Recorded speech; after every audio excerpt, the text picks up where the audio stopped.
children, welcome to your English class. We live in coastal area and are very lucky to have a sea near us, isn't it? How many of you love going to the beach? How often do you go? Do you love playing on the beach?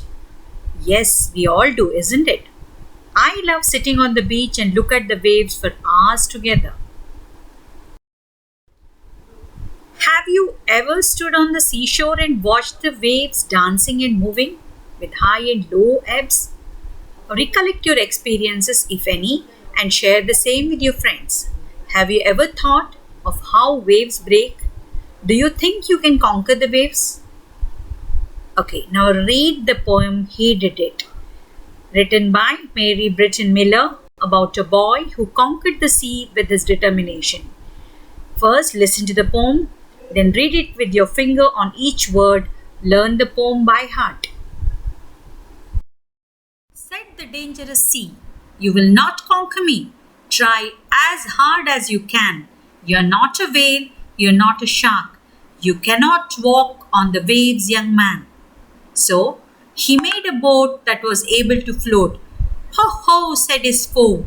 "It floats all right, and it's watertight, but you can't make it go." "Oh, yes, I can," replied the young man, and he made some oars and learned how to row.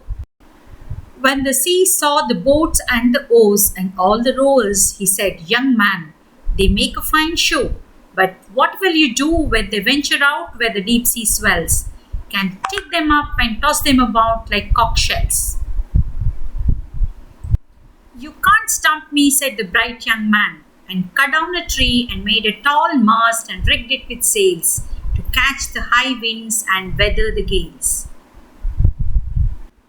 When the ship set out with the sails unfurled to cross the Atlantic and discover the world, the sea looked them over from stern to stern.